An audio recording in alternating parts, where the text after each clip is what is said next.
So we are on Colin's Conversations. I'll let you introduce yourself. Let everybody know who you are, where we are, and how everything got started as to why I'm here. Hello, good morning. My name is Kirksey. I'm an agent with New York Life. I met Colin via LinkedIn. I reached out to him one day in regards to getting together for coffee. And next thing you know, he offered me to be a guest on his wonderful show. And here we are today. I came to New York Life almost a year ago. I came from property management. I worked for a local property management company in the accounts receivable department and actually was a client before I became an actual agent. I received a postcard in the mail from my agent in regards to a job and was just clueless as to why he had sent me that postcard. But when he came back in to offer us, I think, short-term disability, he informed me that it was just something that the company sent out randomly, and then something went off in his head, and he was like, "Are you looking for a job?" And I'm like, "Yes." Nice. And so he reintroduced me to my now partner, Megan Shields. At the time, she was an agent when I met her, but she had become a partner. And from there, the rest is history. At the old job, it had got really boring. I had a real high time at the beginning of the month, and then I would have a real low time the next 2 weeks, and then the last week it would be real high. But in between all of that, the real reason how I think I got to New York Life is September 11th, 2016, my family and I were on our way to Cedar Point. We had an awesome day at Cedar Point. Their father was on his way to pick us back up from Cedar Point and unfortunately was killed in a car accident on the causeway on his way to get us. So as a millennial, I know a lot of us don't think about life insurance because we're young and we have the rest of our lives to live, but that was the same thing that my fiance thought at 37 years old. And I thank God every day that he did have life insurance because it taught me the value of life insurance through life and through death. If he wouldn't have had life insurance, I don't know what our family would have did and where we would be at now. So I'm real thankful for that, and I think that is another reason why I came to New York Life, just to share my story with the world and the importance of life insurance, and just to get it while you're young, because you never know what could happen. You could get sick, you could unfortunately die prematurely. I'm pretty sure we all know someone who's died before they retired. You know, we don't plan to, but it's just something that happens. So with life insurance, you can at least help your family along the way. It's not going to bring you back, but it'll make it a little bit easier. Gotcha. So you gave me a few things to unpack there, and before I forget some of my little pre-interview research, I'll bring it out. So what took you to the University of Toledo? I'm originally from Sandusky, Ohio, so it was either between Toledo or Central State, which is down near Dayton, and I actually didn't get my information back from them in enough time, and the University of Toledo accepted me, and I had a few friends that went there, and they told me that they liked it. So I went down, did a visit, liked it, and went there, and actually now they're doing a lot of great things back there at the University of Toledo. And what was your degree in? Financial services. And that sounds like the most boring thing in the world to me. As somebody going into college, what's like, I want to do financial services. Have you just always been into money and math, or how did that become? Yes, always have been into money and math since a young age. And I actually was going for accounting. Guess this is a little embarrassing, but it is what it is. Was going for accounting, had got a professor for one class. I don't even remember what class it was, but for some reason or another, I just couldn't pass his class, and he had tenure, so he wasn't going anywhere, and he was the only one who taught the class. I got a tutor, I took it again, and still couldn't pass, and they're like, yeah, if you can't pass this class, we can't give you an accounting degree. So I took the other class that was offered, and I ended up with a financial services degree. So it kind of sounds like the story I was telling earlier about how I wanted to be the teacher. Yep. I was like, all right, this math class is going to be the end of me. I Yep. got to figure out a new way. That's how the accounting class was for me. I just, for some reason, couldn't get it, and I wasn't the only student there who went through that. Other people told me, like, oh, good luck trying to pass this class, because I couldn't. So it just was something that I was down about it at first, but then I was like, hey, it is what it is. Right. Let me just take this class and get my degree and figure something else out, like you said you did. Absolutely. And was it you just kind of saw the societal pressures of like, I need to have a degree in something, or was it that you kind of just always wanted to go into that more professional type field? I think I did want to go into that field. At first I wanted to be a cosmetologist when I first went to high school, but then that changed. And I took a business class where we were doing accounting and stuff, and I fell in love with it. And I was like, okay, this is what I'm going to go to college for. And it didn't happen, but I didn't let that stop me. I just said, hey, I'm going to get a degree and I'll figure something out when I get out of college. That's what led me to the property management company and their accounting department. And when you went to school, did you have to take out a lot of loans and things like that, or? Yes. I have to ask it as a question. I can't just say, how bad were your loans? You know? Yes, took out a lot of loans, man. Still paying back. It's a pain in the butt. That seems to be kind of that national hotspot now. Like Bernie Sanders is talking about just forgiving people's student loans, which I think is ridiculous. Everybody that's paid back their loans, like, what are you going to do, give them money? But what do you think, as somebody that didn't, like you said, you didn't quite know that you were going to have a job, but you still took on, you know, a couple $100,000 of debt or $100,000, whatever it is, insane amount of money just to go get some books and have 3 or 4 years of schools and parties. Is now that you're looking back, was it worth taking out all those loans? Did that degree really get you where you are now? No, it wasn't worth it. Thinking back then, I didn't realize that. But looking back now, it didn't get me to where I'm at. I don't need a degree for this job that I'm at. There's people who work here who don't have a degree, and they're very successful. Just like in the job that I had previous to this, there wasn't a degree requirement. There were people there who had degrees, but it wasn't required. And I think that's the way of the world now, that where you don't necessarily need a degree to do a certain job. You could just have certain skills to where they could teach you to do the job. And I want to say maybe that's why now I know a lot of high schools are offering it where you can graduate with not only a high school diploma but an associate.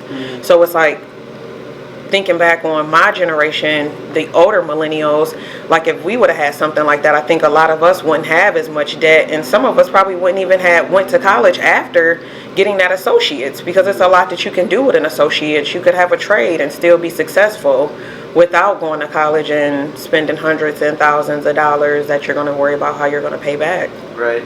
Yeah, I think I'm kind of impartial to that, because I kind of went out and I got my own trade. One of those, like, I went to school and I was like, I hate doing this. I worked in banks. I hated it. I would say I sold insurance, but I didn't quite make it long enough to sell insurance when I worked at Progressive. It's like the only job I've ever been fired for, because I didn't pass the licensing test. There's the property and the casualty insurance. Yep. And, you know, you get 2 times to take it, I think, and 3 times to take it, whatever it was. But first time I failed both of them by 2. Next time I failed one of them and got past the one, but I missed the other one by 1. Oh, so my gosh. And I failed the second one again, because they don't tell you, what you got wrong. Yeah. How you're supposed to learn and teach yourself. Exactly. That 300-some page book. Exactly. So I got fired before I could actually sell it. Kind of learning through that process. If I'd only been a customer service agent and actually gone through and actually understood all the lingo and everything else that they were talking about before I went and did that, it would have been cake easy, because the only difference is you click over to the guy that has the thing to make the sale of the policy. But oh, wow. it's the only difference at Progressive. I didn't know that. Yeah, the customer service agencies aren't licensed, so they can't sell the policy, but they'll walk you through, set everything up, and just send the screen to another guy. All right, you want this? Done. Oh, wow. So yeah, I got fired from that one, but that was a great job until then. Yeah. But and yeah, sure I went through all the different ones. I sold computers. I did just about every job until I kind of worked with a guy doing landscaping. I thought I did good, made $150 or something on the day, $100, whatever it was, and all he did was sit in his Audi and drink coffee, and I went to go pick up my money, a couple days later, and saw the invoice of an address that we were at for the bush trimming job, and I was like, wait a minute, he got 100, I got 100, he got 100, you got 1,200 minus this. It's like you made $900 to drink coffee. Yeah, we did all the work. I'm on the wrong end of this. So I bought a truck, I bought different things, and kind of just learned the trade. Or same with marketing. I realized that people don't know how to work.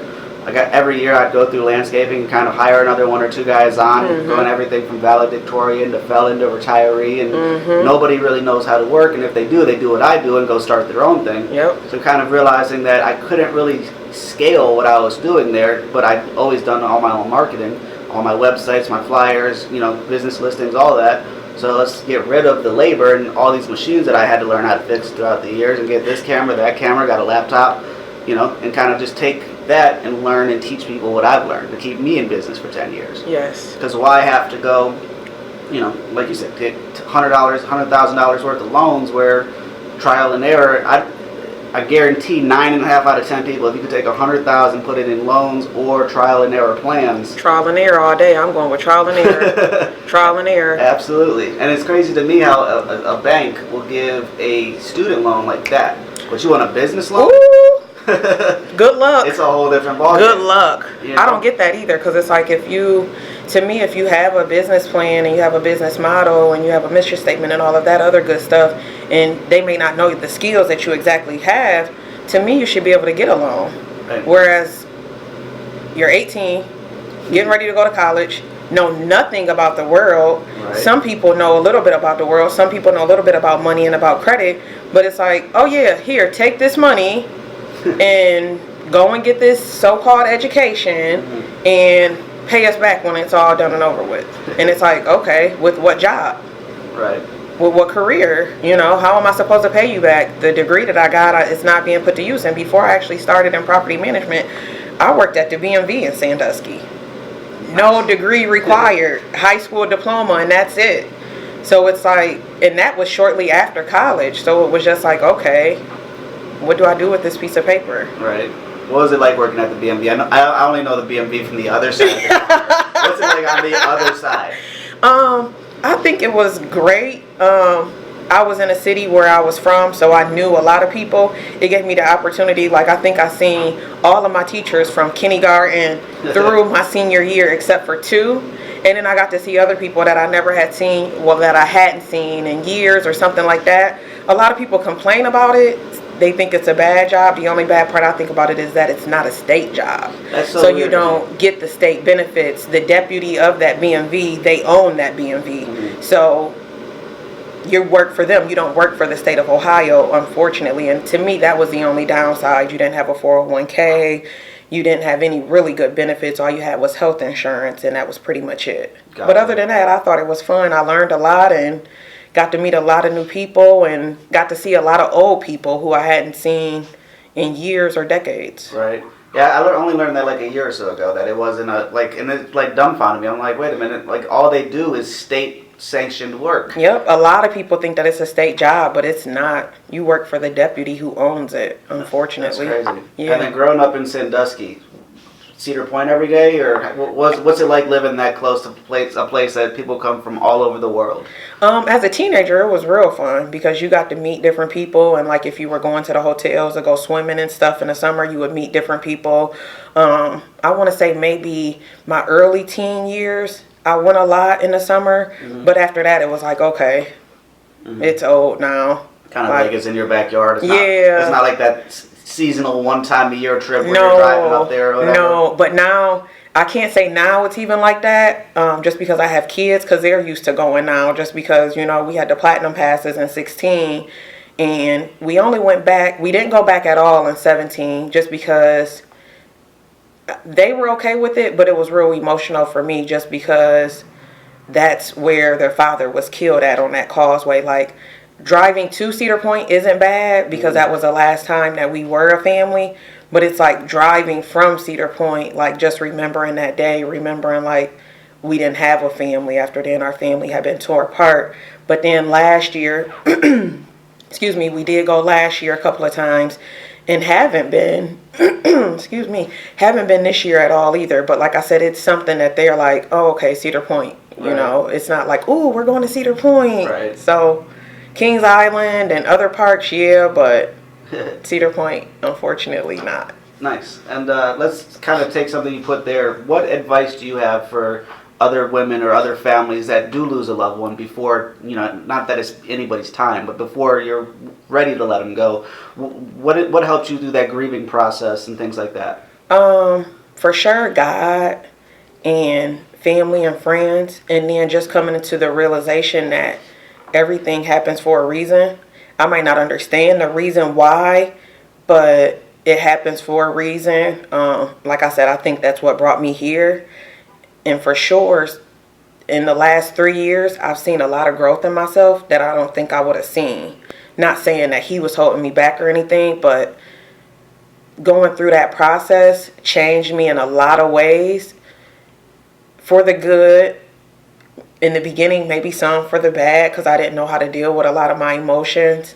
And I think just losing someone in that sense where there wasn't any closure, like it wasn't someone who was sick or something like that. It was something that tragically happened. And just staying grounded, knowing that, there is hope for the future no matter what. Like, you can't just give up on life. I thank God for my kids every day because I don't know if I would have been able to get through it without them. I have a great family that's really stepped up to support me and them. They're still there for us. But just knowing that, everything happens for a reason, and you might not understand it right now, but eventually you will. Gotcha. If that makes sense. Yeah, it totally makes sense. And kind of off that one, I never quite have the questions made up until they're in my head. Right. She said 2 or 3 things. I gotta go back to that one before I forget it. Yeah. Property management. What got you into property management? Okay, so when I first moved here, while working at the BMV, I did taxes for H&R Block. So when I moved here, I'm like, oh, well, that's the easy thing that I can just transfer to another H&R Block. But I decided when I moved here, I was like, I'm not doing taxes. I was just a receptionist. So I was looking for a job before the tax season ended. And a friend of mine in Toledo had a friend that was living here in Cleveland. They both are in property management. And she knew that he was looking for someone in his accounting department.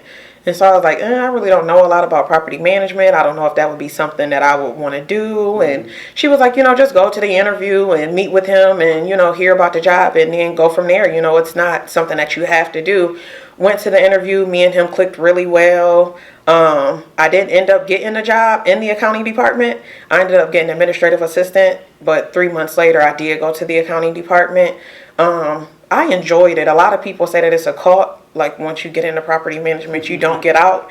And at first I believed it to be true because I left that company and went to another company. The company that I actually went to was a local company, instead of one that's countrywide, but it's a local company here in Northeast Ohio. I started out in the property management office, in the local office in Lakewood, just helping people find apartments and, renewing leases, collecting rent, just a little simple stuff. And then heard about a new position that they had just created and was like, this is me, this is accounting, this is where I'm supposed to be. I can say working at the property level and working at the corporate level, 2 different things. Property level, total interaction with the residents. Corporate level, no interaction with the residents.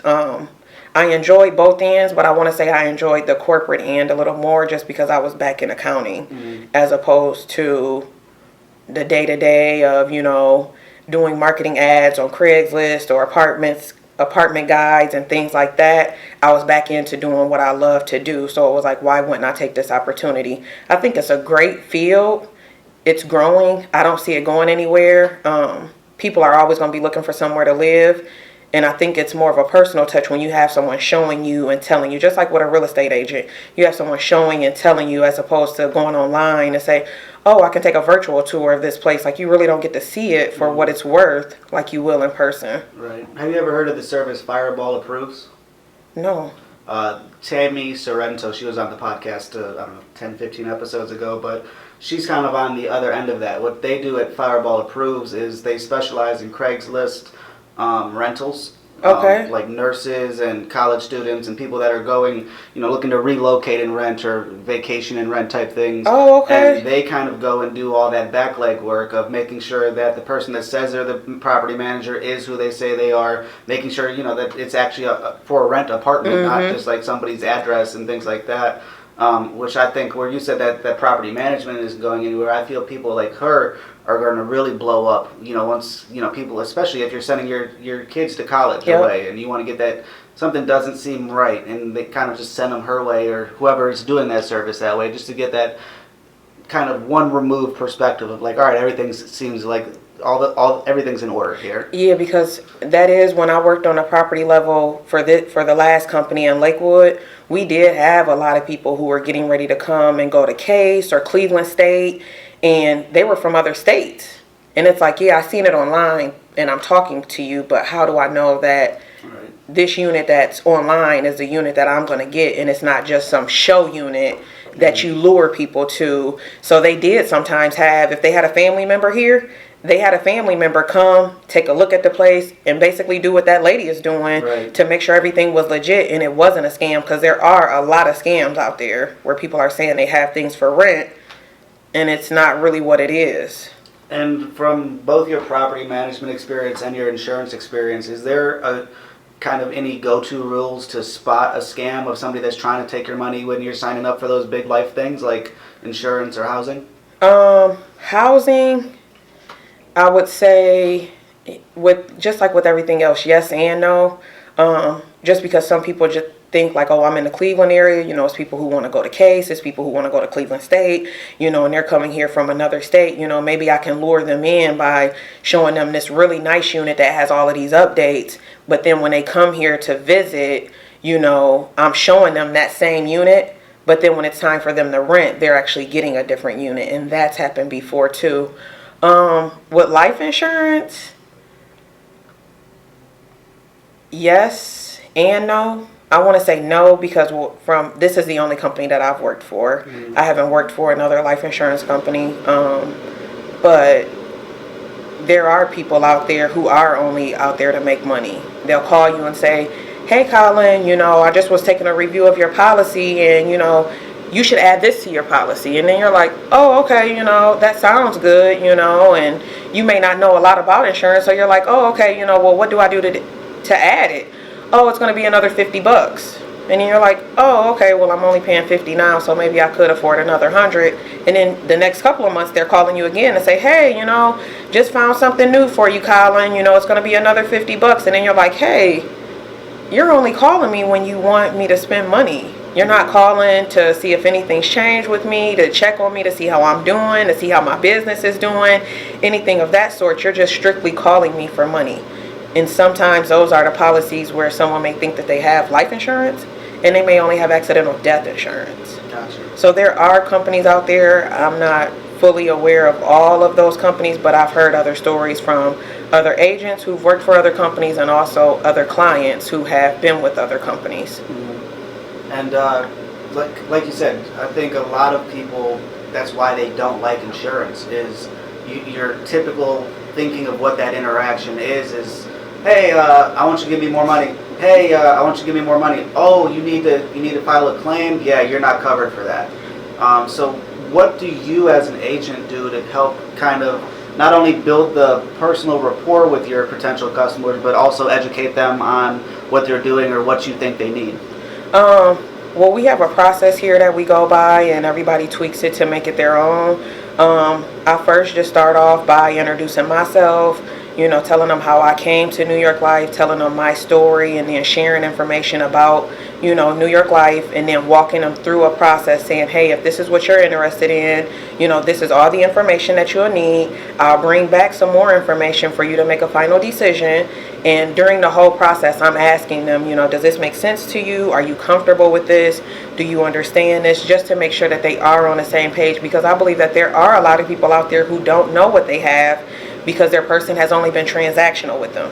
They haven't built a relationship with them. Like my clients, I know their kids, I know them. Some of them I've been to their houses, I've been invited to parties of theirs, so it's like an ongoing relationship. I also explain to them, because they're young like I am, and some of them are new to their careers as well, and I explain to them like, look, we're going to grow together. You're either going to start a family and buy a house and become more successful in the business that you're in now, or you're going to venture off with some of the things that we've talked about and do, but we're going to grow together. You're going to grow as a professional and your family as well. I'm not growing with my family because I'm done having kids, but I'm going to grow as a professional as well. And I also try to explain to some of my older clients, you know, like, I'm here for you, but also if you were to, you know, unfortunately pass away, I'm still going to be here for your children and your grandchildren. I'm not going anywhere. So it's like, I just try to bring more of a value and show them that I'm not a transactional person. When I reach out to my clients to say, you know, sometimes I see them, they might have a success story on LinkedIn or Instagram or Facebook. Like, I shoot them a text or, you know, give them a call later in the day and say, hey, congrats on that. I'm so happy for you. You know, what does your wife think of that? How are you guys celebrating this? You know, different things like that. And I also try to personalize it, you know, by sending them a birthday card on their birthday to say, hey, you know, I'm thinking about you. And some of them are shocked. I had one client who actually was like, my birthday's not coming up. And I'm like, huh? And he's like, yeah, my birthday's in February. This was last month. And I'm like, no, your birthday is in August. And he's like, no, my birthday is February 7th. And I'm like, no, it's August 7th. And then I got to looking, and he was like, I got you. And I'm like, oh, okay. I was like, I knew your birthday was coming up. I didn't think it was in February, but he just was like, I never expected you to get me a card or anything. I just try to add a personal touch, and then going to visit them. If I'm in an area that they work in, I'll stop in and say, hey, like I have a couple of clients who are barbers, and I received some flowers like 2 weeks ago, more than what I could handle at home. So I took some into the barbershop and was like, hey, I just was thinking about you guys. I'm thankful for you guys as clients, and just wanted to bring these flowers in here, to not spruce up the place, but, to shine some light in here. Right.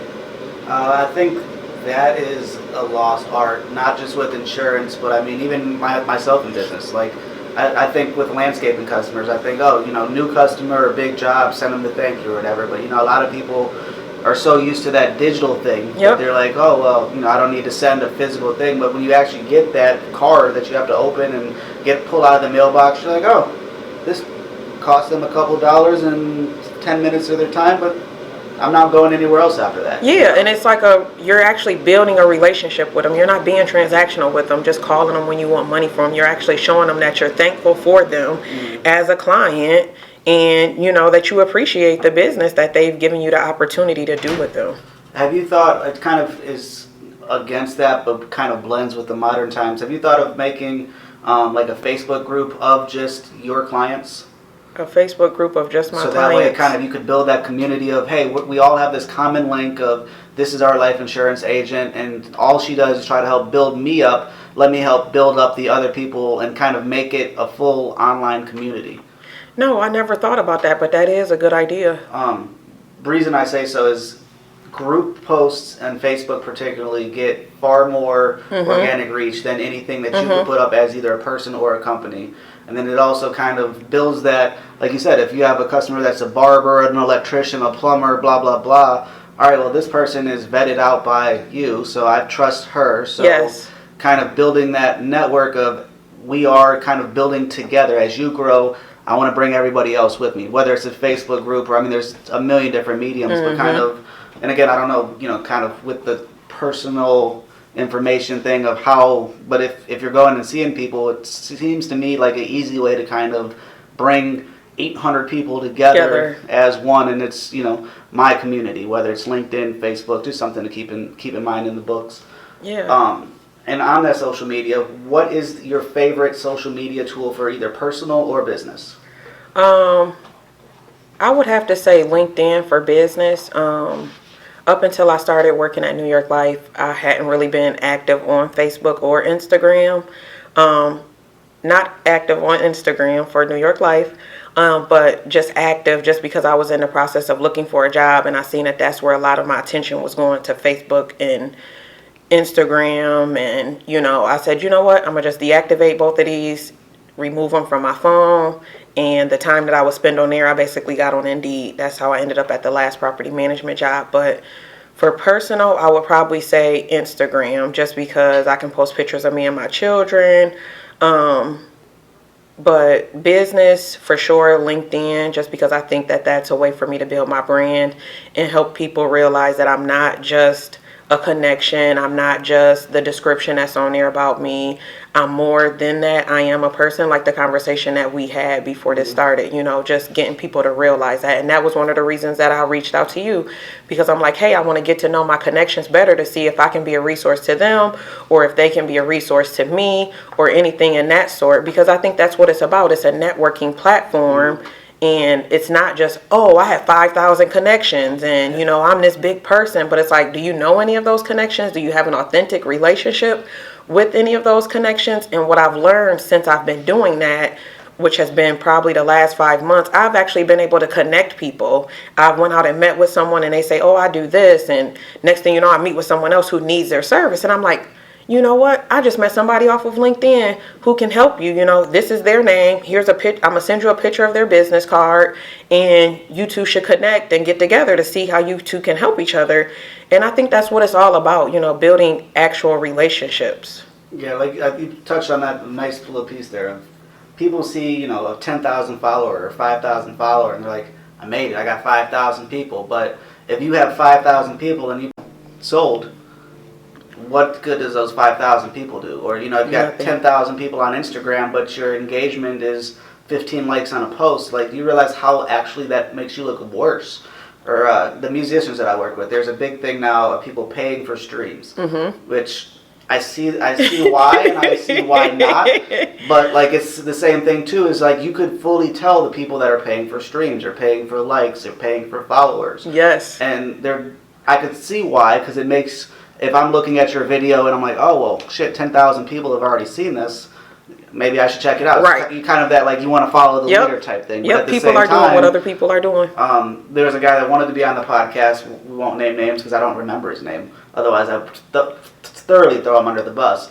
But he wanted to be on the podcast, sent me an Instagram message, and was like, hey, I see all the interviews you're doing with these musicians. I love the content you're doing. I'd love to be on your show. And I always, anybody that wants to be on the show, I'm like, all right, send me links. If you can't provide 2 or 3 links of, so I have some reason of why I want to go spend an hour talking with you, plus a couple hours of editing video. Like, give me a reason to show me that you're a professional. Show me that you have a catalog. Yes. Sends me his YouTube channel. First video has 30,000 likes. All right, check it out. Next video, 12. 12,000 or 12? 12. That's a big Next drop. video, 34. And that's all he had on there. The reason that he got 30 whatever thousand was he clickbaited. The title was Official Chris Brown, blah, blah, blah. This guy's clearly not Chris Brown. Chris Brown's not in the video. So to me as a marketer, I'm like, that's how they do it. Yeah, and then a lot of times they'll do that and they'll change the name back to their own thing once they get, you know, whatever hype. But to me as a marketer, I was like, dude, why'd you do that? Oh, I don't know if you know, but it's a marketing technique. And I was like, I want to let you know that that marketing technique just made sure that you'll never be on my show. Yeah. Like, I want somebody that's actually putting out quality and putting out their own stuff. I don't care if you, I would have worked with them if you had 12 and 34 and 15 if I liked all 3 songs. I'd be happy to work with you. Yeah. But after I see that that's all you're trying to do, then why would I want to work with you? You're a fraud. Yep. And I don't understand why the people are doing that. Where, you know, like, if this video only hits 10 likes, at least maybe 1 or 2 of those people is actually going to get something from it. Yes. Or the better the content, it naturally blows up. Yes. And people are so stuck on that, like, I need it right now. I need instant fame. I need to be insta-famous. Yep. Where, why? And to me, it's like they don't look at, because with social media, a lot of entrepreneurs that I know, especially women, have admitted to, you know, oh, I hate going on Facebook or I hate going on Instagram because such and such is on there talking about how successful they are, and this person is talking about how successful their business is. But it's like, hey, they're sharing with you the good things. They're not sharing with you the bad things. And then another thing you have to look at is, for myself, I'm on chapter 1. So I can't look at an agent who's been here at New York Life for 30 and 40 years and say, gosh, I want to be like them. Why am I not successful as them? I'm still only on chapter 1. Mm-hmm. I can't be as successful as them when they've been here longer than I have. They've been doing this longer than I have. It's like, it takes time. You just can't. Nobody is a celebrity overnight. Nobody. At least nobody that I know. I always use the phrase on that one is there's a lot of overnight celebrities, but they were also a nobody for the first 20 years. Yeah. You know, I mean, same with, like we were saying, like I pump out content every day, and a lot of it doesn't hit, some of it hits, but eventually when everything hits, or, you know, I got the first interview with XYZ artist, and then they hit, everybody's coming back to see, oh, Colin's Conversations 4 years ago had the story. They realized, and then that gives you that credibility, which brings me to the point, like you're saying, you're in chapter 1. I highly recommend, and again, I know you have a lot more restrictions being that you're within a corporation, but the more that you could document everything that you do, think about how easy it is, camera, phone, tripod, just to have set up for, you know, you can't have it for all meetings and things, but kind of showing this is what I was like at chapter 1. This is what I was like at chapter 2, chapter 3, chapter 4. Documenting that process, so then when you're, you know, agent 10 year, and you got that new lady that comes in and you say, hey, check out this reel. Like, I was there too. I was looking the envelopes. I was doing this. So that way you have that documented of the journey, which a lot of people overlook that for content. I mean, same too. I'm not a $1 million marketer yet. But when people see that, oh, he started off doing graphics for $1, raise him to $2, raise him to $5, whatever. You know, kind of seeing that process of I started out with that camera, did a couple episodes with that, got this camera, got that microphone, kind of showing how everything comes together. And then when you are that big celebrity, everybody's like, oh, he's full of shit. He's a, you know, blah, blah, blah. He's not. Like, here it is, documented the full ride, the ups, the downs, and a lot of the better stuff that I put up is the downs. The frustrated car video, or, you know, like the story of how they didn't make it opposed to how they got that song that worked, or that artist that couldn't sell a painting and then sold the whole gallery. Like, people want to see the down because, like you said, everybody's highlighting that up. Like, it's that natural cycle of you can only see so much up, and you're like, oh, how'd they get up? How do I get up? And then by having just a simple camera, or every day at the end of your day, look into a camera, set it up just like this, say, all right, so this is what I learned today. This is what I didn't learn today. This is who I met today. And then a simple video edit, you have content for life. I actually thought about, I joked with my mom and someone else over the weekend and stated how I was going to write a book after maybe about 4 years, to just talk about everything, the ups, the downs, and just to share it. Because like you said, you just see all these ups and it's like, okay, yeah, that's what makes people think like, oh, well, look, they did it and they didn't go through this and they didn't go through that. That's one thing that I love about New York life, because no one here, we have one agent here who's been here for over 50 years. That's crazy. No one here walks around and say, oh yeah, it was easy when I started out. Like, I don't understand any of the struggles that you're having. They're like, no, I was there too before. Like, you're gonna pass over this. This isn't gonna last. Like, just stay fast in it and keep learning, keep growing, keep talking to people, and you too will get there one day. But it's just not like, oh yeah, I don't understand what you're going through. I didn't go through that. You know, one of my old co-workers used to always say to people, like, I wasn't born this big. And it's like, I wasn't born successful. Like, you know, I didn't start out here and just was successful just like that. I went out on a couple appointments and just like that, my career took off. Like, and some people who come here, they think like, oh yeah, I'm gonna be successful within the first month. And it's like, no, you have a lot to learn. And it's all based on you. Like, you see other people around you that's successful, but you can't compare where you're starting at to where they're at. If you go back to where they started at, they started there too. Absolutely. It's funny that you mentioned writing a book. If you are going to write a book, I highly recommend taking that last piece of advice and kind of doing that daily into the camera, so that when you sit down, it's not all one blur. Because I'm kind of working on that too. I have one book on Amazon now, just kind of when I was working with more artists, I mean authors, not artists. You know, everybody's doing that KDP route, the Kindle digital publishing. Kind of do it all yourself, upload it to there, and if you need to print out books, they do it for you. It's a great service. But I was working with these artists and these authors, and I couldn't quite figure out how to properly word things or sell things, because I hadn't gone through that process.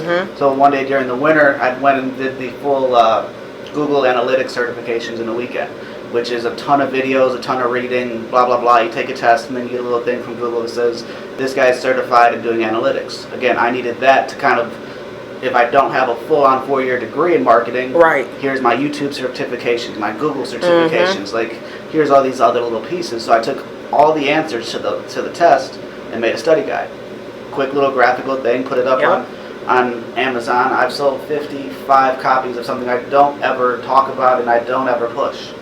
But again, that shows if you know how to do your keywords and I know how to put up the thing, it naturally, when people are looking for a Google certification, oh, Colin Ross Complete Study Guide, $2, $3, whatever it is, let me give it a shot. So the same too, I'm also working on now, and I hate writing. Like, when my mom hears that I'm like writing books and doing things, she's like, you skip school anytime you could, like, you know? But what I'm trying to do is make a 1 year of podcasting book. Kind of, this is what a podcast is, this is how I got started, this is why I got started, this is what I learned. So like, there's so many groups of people trying to learn about podcasting. And I saw a stat, I think it's 80% of podcasts don't make it past 4 or 5 episodes. Wow. And you're going to be like 44, 45, somewhere in that ballpark. So like, knowing that I'm past 80% of people already, you're like, I'm not Joe Rogan yet, but I'm passing 80% of you.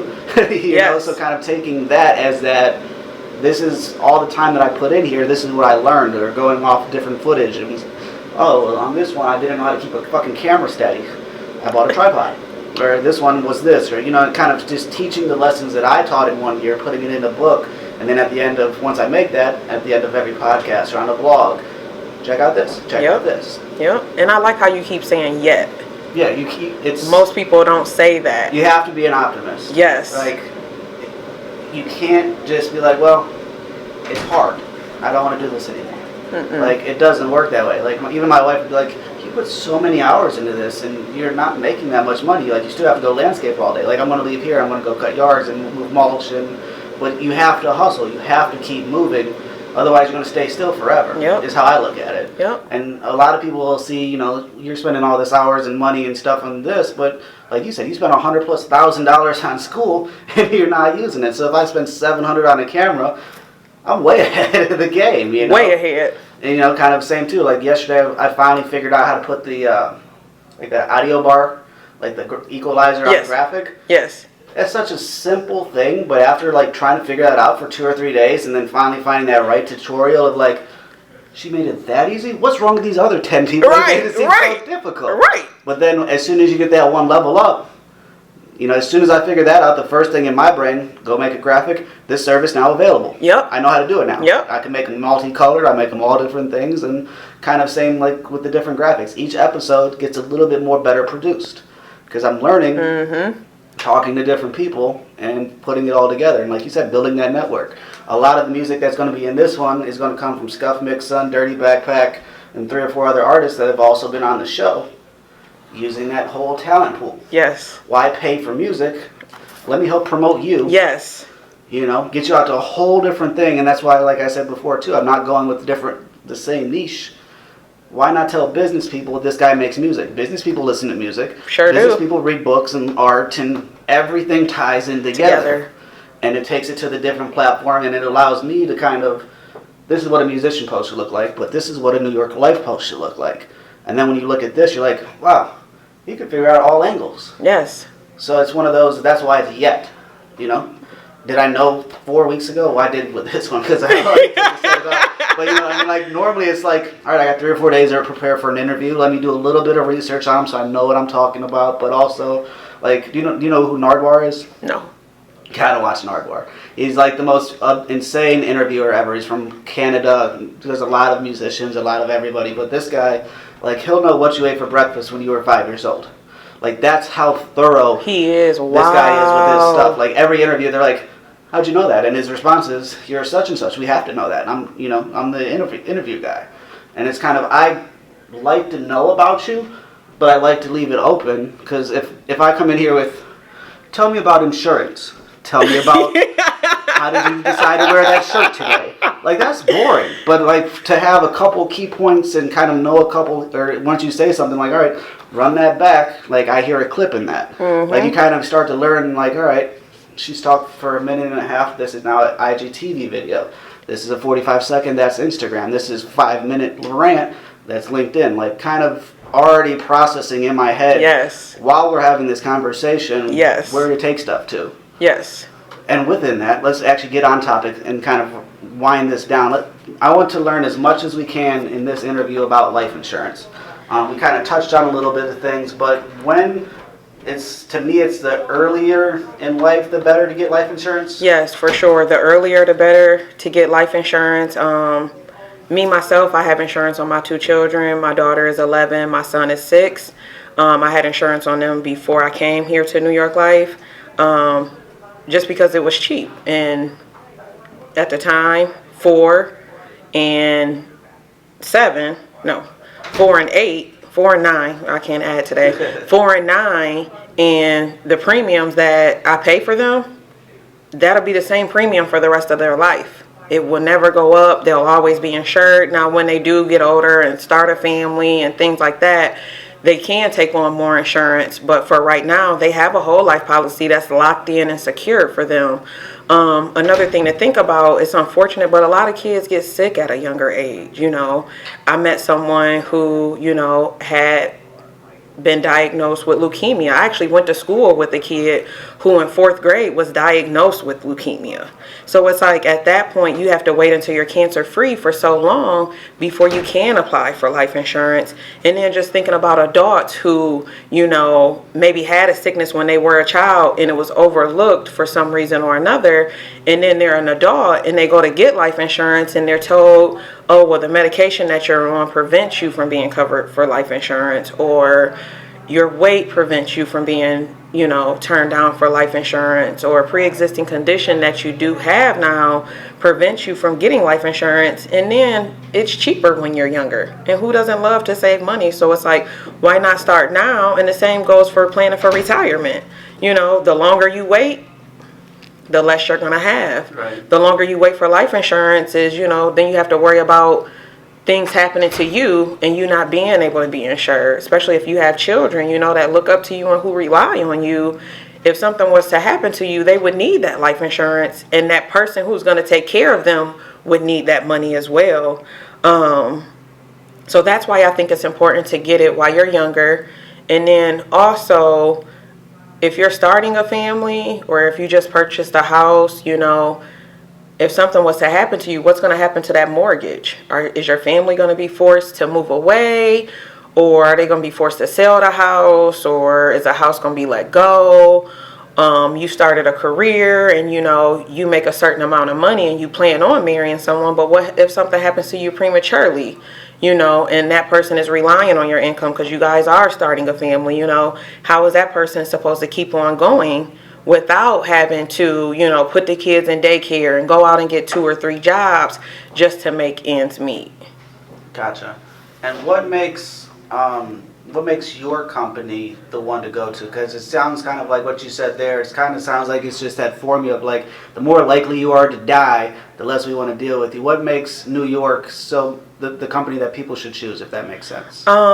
We've been around for over 170 years. The largest mutual life insurance company in the country. And what I mean by mutual life insurance company is that you can't go out and buy stock for New York Life. The policy owners of our whole life policies own our company.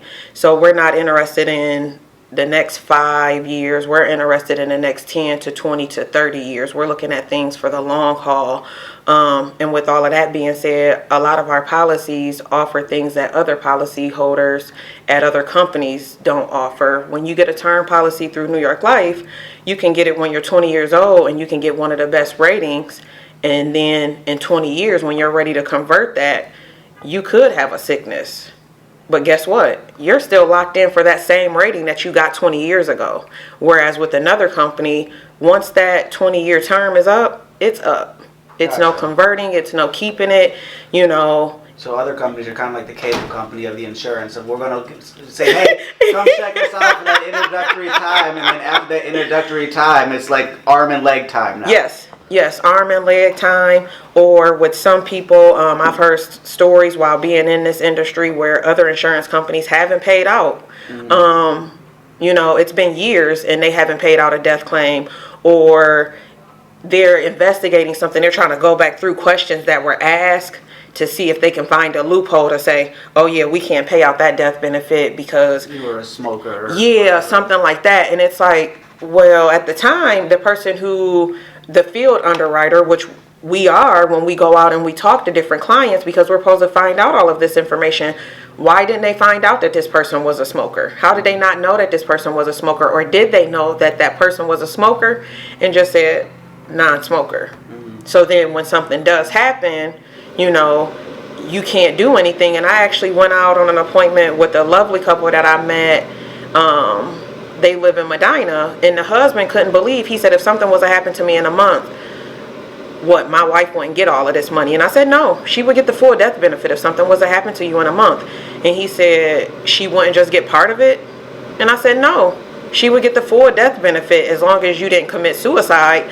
And his wife laughed and was like, no, it's not going to be a suicide, you know. I'm going to just downright find someone to kill him. You know, she joked about that, you know, just because that's the type of stuff that's that part out on the form. Yeah, you know, that's the type of stuff that we see on movies and things like that. But he just was, he was in shock that I told him, like, no, if you submit cash with your application today, you have temporary coverage. So if something happens to you after your application is submitted, New York Life is on the hook to a certain extent, and your wife is going to get this death benefit, and it's not going to be a death benefit a month later or years later. You're going to get it in a short time frame.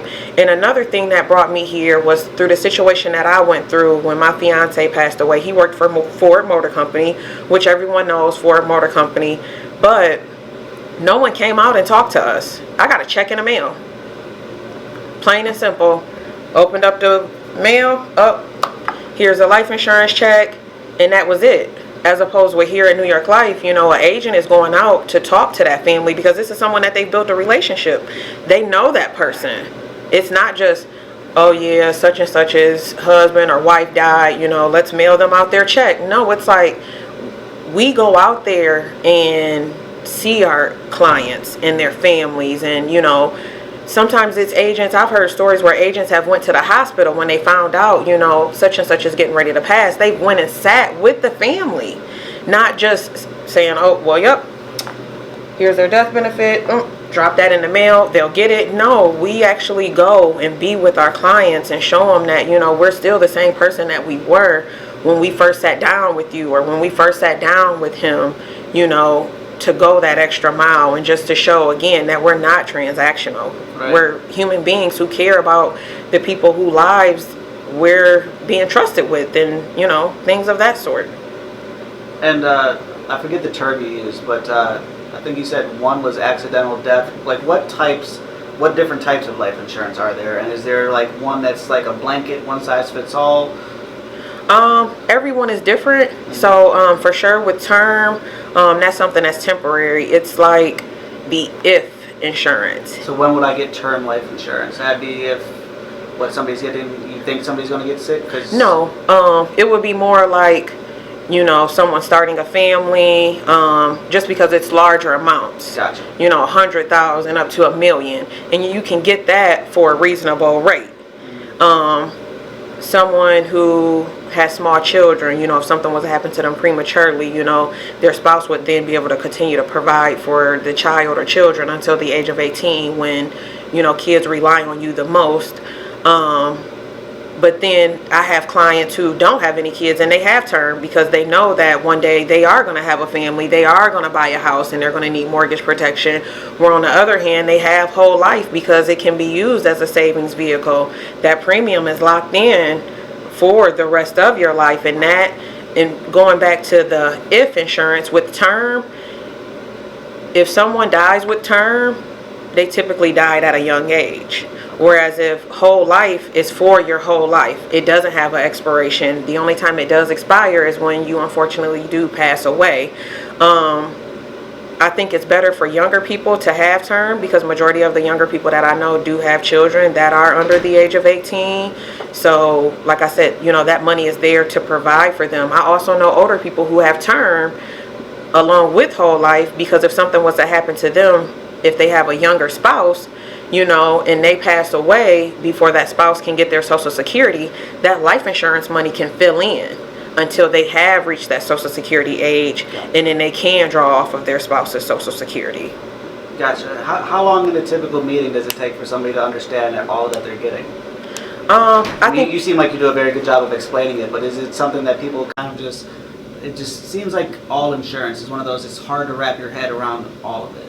Yes, it is for sure hard to wrap your head around all of it. I think it depends on the individual and how much they actually know about life insurance. I've had some people who already knew what they wanted when we met the first time. They're like, this is what I want. This is how much I know that my family needs. This is how much we're looking to get. This is a budget that we're willing to stay in.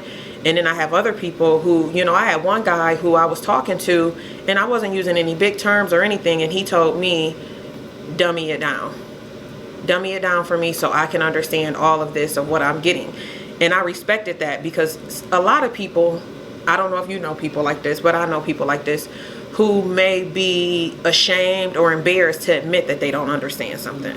So they may say they understand it, and then I'll get a call a week or two later and say, hey, I didn't really understand this, and I didn't really know how to tell you that at the time. But it's like I go through and try to make sure that hey, and plus we're provided with a lot of material here to say, hey, term insurance is like renting. When you rent from someone, you don't get to put any value into your home. The value that you do put in is your furniture and, your family pictures and, things that you enjoy doing. But at the same time, your rent may go up every year, as opposed with whole life, it's just like buying a house because it's going to build equity. There is a savings inside of a whole life policy that you can accumulate over time, just like how we talked about going to a bank to get a loan as a small business owner or as a business owner or just as anyone, with whole life insurance, you can, if it's done correctly, you can build your own savings inside of there that can be used for college funding for your children. It can be used for retirement planning. It can be used for your children to start a business or to get married or a down payment on a house. It can be used for so many different things. And you don't have to go to that bank and say, well, here's my tax returns for the last 2 years. Here are my bank statements, for the last 2 years. No, you just make a phone call and say, hey, I either want to do a withdrawal or I want to borrow against it. Gotcha. And it's your money. That's cool. I didn't know that part about it. Yes. A lot of people don't. Like you were saying, you put this huge image in my head when you're like, the people that they think they know but they don't. I just see like the little kid in class that's like too afraid to ask questions and they're like, I know it, yeah. And then they get home and they're like, how do I do homework? Yes, and that's one thing that I emphasize to my daughter all the time. Like, if you don't understand something, raise your hand and say it, because guess what? Somebody else doesn't understand. Somebody else in that classroom doesn't understand it, and they're just too shy to raise their hand and say, hey, can you go over that problem again? Right. I said, and then once you ask that question, in their head, they're like, yes. I didn't have to raise my hand and be embarrassed or, anything like that I didn't understand something. And to me, I think that's big. Like, if you don't understand something, say you don't understand it, because in the end, like you said, you get home from school and you're like, how do I do this homework? And then you go back to school the next day and you don't have your homework complete. All right. You can only go through so many times of not understanding it to where you're like, look, we can't put you through to the next grade. Right. Or we can't promote you because of what you demonstrated. You claim to have known how to do this, but you clearly don't.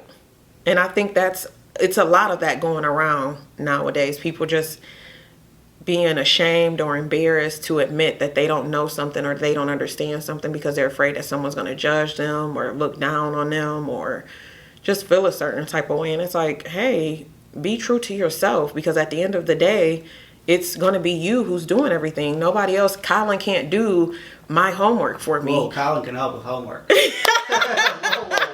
Colin can help with homework. I help with homework every day. I know that's right, but it's like you can't, Right, you can't just say, oh, well, I'm going to have, such and such is going to do my homework. No, because after a while, that person is going to get sick of doing your homework, or they're going to be charging you so much to where you're like, I can't afford to pay them to do my homework anymore. What am I going to do? Right. Yeah, that's an American thing, though, where it's one of those, like, in school you look down at the nerd, and then you get out of school and you go to that same nerd for camera help or computer help or to do your taxes or things like that. Instead of, like, taking that time to be like, oh, math is cool. Oh, taxes, that's a cool thing to learn. Like, why we go through 12, 15 years of school and don't know how to fill out your own tax form? Like, it's amazing to me. Amazing. You guys do investments here too, is that right? Yes, we do. Unfortunately, I am not a registered representative as of right now. I plan to get my Series 6 or either my Series 7 for sure by the spring, if not sooner. But yes, there are a lot of people here who do investments, retirement planning, guaranteed income, and a lot of different other things. And the Series 6, when I was in banking, I know a guy that was trying to go through that. That book's like this big, isn't it? Yeah. Yeah, and they actually broken it down now into 2 different tests from what I was told, where you have to take one test in order to be able to take the actual Series 6 or Series 7 test. Like from the outside, or if you know somebody that's studying for an exam like that, you're like, why do they have to do that much ridiculous? But then from, like, when you take that one step removed, you're like, all right, well, this guy might not know what he's talking about, but he has to know what he's talking about because he just had to do this much schooling. Like, Yes. the same way you might not overly trust a doctor, but you're like, I trust the doctor. I should trust the doctor more than I trust mom. Yeah. You know, but Yeah. it's one of those comfort things of, Yes. you know, everybody, not everybody, that's the wrong word. A lot of people think that both insurance, investments, that everybody's just out trying to get your money, which, from what you're saying, at least on your personal side of the insurance thing, you are just out here for the check. No, I actually explained that to someone that I met with last week because they were like, well, I don't, we've been sitting here talking, for an hour and a half and I can't be your client. And I'm like, yeah, but I realize that not everyone is going to be my client, but hopefully with some of the information that I've given you, you can pass along to someone else. To me, that's what it's all about. It's about educating everyone and to let them know, not all insurance people are out there for the money. It's not a scam. I'm a real person. As you can see, this is a real company. I like to bring some of my clients here just to show them, because they know that I might meet them at a Panera or a Starbucks or a different restaurant or their home. Or, one guy, we met in my car because he was like, hey, can you take me to pick up my car from the shop? And, we can talk a little bit while we're going there and before we get to Panera. And it's like, okay, yeah, we're meeting each other where we can. But at the same time, hey, why don't you come out to my office so you can see that this is a real office. I am working with a real company. We have pretty much this whole floor outside of, the backside, I think maybe 2 or 3 suites. But it's like, it's showing someone that you're not just in this for the money. You're in this to educate people and to actually help people. I can't prevent anyone from going through what I went through because I can't control when someone dies. But it's like, I can help you ease into that process where instead of someone passing and you guys not being prepared, you're then sitting back, how am I going to pay for the funeral? How am I going to pay our mortgage for the next XYZ years? How am I going to continue to pay for this private school that our kids go to? That's what I'm here for, to say, hey, this is a way that you can do that. And I also do that by asking questions and making statements that make people think. Some things that they never thought about before. It's a lot of people who will say, I've had people who told me, oh yeah, I got $100,000 in life insurance. I have enough. And I'm like, you got a 3-year-old son, don't you? On top of that, you have 2 other kids that aren't teenagers, right? And they're like, yeah. I'm like, and you own a house too, right? And you have other debt? And they're like, yeah. And I'm like, okay, so what if something was to happen to you last night? How is your husband or wife going to continue to provide for the family knowing that your income is gone? Right. And it was like a light bulb went off. And she did the same thing you did. She laughed and was like, you're right, I don't have enough. But it's like, we don't think about that. We just think like, oh, I got 100,000, they'll be able to bury me, and they'll be able to do something else with that money. But it's like, if you make 50,000 a year, after you bury your it's 2 years. Right. And then what after that? This is somebody who planned to be with you for the rest of your life. Why not replace some of that income? Right. And it's a lot of people who, oh, well, I don't want people to get rich off of me passing away. And it's like, the funeral home, the church, the pastor, the florist. What type of taxes come out of like a death package or? None. None. It's all, if it's $100,000, you get that full $100,000. Full $100,000. Nice. Tax free, all yours. So it's like everyone else is getting rich around you except for the people who you love and who you care about. Right. Like, why not leave something to them? And they're not getting rich because that's $100,000. That's really not going to change someone's lifestyle. They're either going to make the right choices or they're going to make all the wrong choices and in 2 years not have anything. Right. So it's like, you're not really changing someone's lifestyle off of the money that you're leaving them. You may be giving them a stepping stone. Right. Which I don't know about you, but I didn't have a stepping stone. So it's like, when I leave here, I want to leave my kids a stepping stone to say, hey, you don't have to go through this. You don't have to struggle. When you get out of college, you can take some money out of your life insurance policy, not all of it, but you can take some off of it and, pay back maybe $10,000 on your student loan. And then you're helping your credit, while you're doing that. Absolutely. From your own personal bank.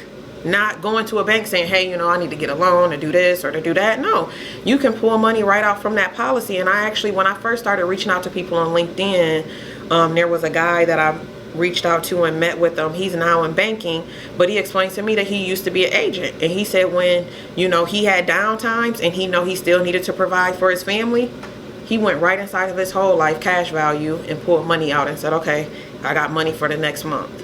3 months down the line, okay, we need new tires on our car. Pull money out of the life insurance policy, got new tires on your cars without going through a bank. Right. It's your own personal bank. You're not dealing with credit card interest or things like that. Yeah, it makes sense. To wrap everything up, I'm going to do a couple hot topic questions because everybody needs those click questions. Yes.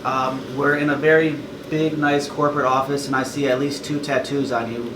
Have you had any negative or positive things with having tattoos in the corporate field? No. At least if I have, no one here has said anything to me.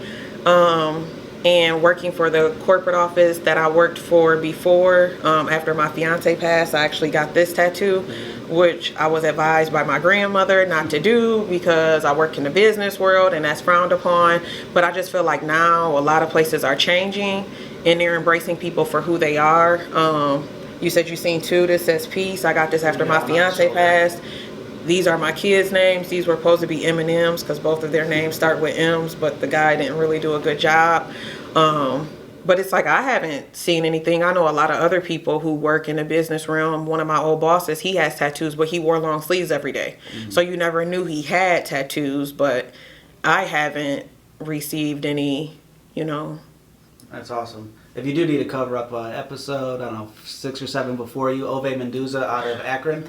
You know Ove? Yeah, he did 2 tattoos for me in April. I didn't know he was on your show. That's good to hear. You have to check that out. Yeah. Ove, just so you know, I'm over here trying to get you customers, but you already got them before me. Good job, my man. Yeah, I checked him out. Someone shared his work with me on Instagram, and he's got like 25,000 followers, and it was a great conversation about that because everybody wants to know how do you get to that 25, and he's the perfect example of every day or every 2 days he's posting quality work. You know exactly what you're going to get. Yep. And his tattoo shop is really nice, it really is clean, well lit. He's got his art, different mediums and everything. Yeah, and the stuff that he displays, I don't follow him on any other platforms besides for Instagram, but when I went and met with him in person, it wasn't a surprise. Like everything that he did was stuff that I had seen on Instagram where he was doing sketches, It wasn't like, oh, let me download this or anything like that. It was like, no, okay, oh, this is what you want? Okay, how do you want it? It was a great experience. And we did actually discuss doing a cover-up. Nice. And hopefully in the future he will be doing a cover-up for me. Absolutely, yeah. Some like his regular original work is great, but the stuff that you kind of like, I'm one of the abnormalities. I love asking the tattoo questions because I have 0, and I'm probably never going to have one. I don't like needles, and I don't like permanent decisions. Kind of takes me fully out of any bit of tattoo. Yes, and, yes. He's probably put it the best of everybody that I've asked these questions of, the workplace type stigmas of way back when it started as just gangsters and sailors and things like that, and it was just shitty art. That's, like I think of my bus driver who had all these naked ladies and like none of them look good. Right, right. But like then you see Ove or different people like him that could, the exact portrait, it looks identical once it hits your skin. Yes. So kind of being able to take it from just a felon type thing to actually making it art is now why it's kind of accepted of it instead of just like, oh, when were you in prison because of that tattoo? Yeah, Now you're like, wow, like your kid's eyes look better on your back than they do on their actual face. On their actual face. Yes. Like, it's amazing what they could do with it. Yes. So I love that small world connection because we didn't talk at anything about Ove. No. And clearly you didn't do good enough research on me to know Ove. It's nope. The big red cover because he loves bread. Other hot topic question, have you had any more positive or negative experience being a minority in the corporate field, being a black woman? Or is there any resistance of getting anything? Or I for sure feel that I have to work harder just to prove who I am and to actually build that trust with people. Gotcha. So outside of that, no, just because to me it's about the value that I bring, but it's just I may have to work a little harder than my white counterpart just to show that, hey, I'm in this for the long haul. I'm serious about what I'm doing, and I'm not just trying to be transactional with you. Like, I'm trying to bring value to you. Gotcha. Great answer. And we're going to reposition the camera because this one died. But how I end every interview is what I call the digital soapbox. Okay. You get to look dead in the camera once we get it set up, and you get 1 minute to end the interview for the listeners, the viewers, any possible way that you want to do it. Okay. Ready whenever you are. Okay. So I just wrapped up a great interview with Colin Ross on Colin's Conversation. And my advice to all entrepreneurs out there is to keep going and to keep trying. No 2 days are the same. One day may be bad, but the next day could be great. And you never know what's in store for you. I'm an agent with New York Life, and if you don't have insurance, I suggest that you talk to either myself or another agent in regards to obtaining life insurance for you and your family, just to prevent and to plan for the unexpected. And with all of that being said, I'd like to thank Colin for giving me this great opportunity to talk to his network. Thanks again.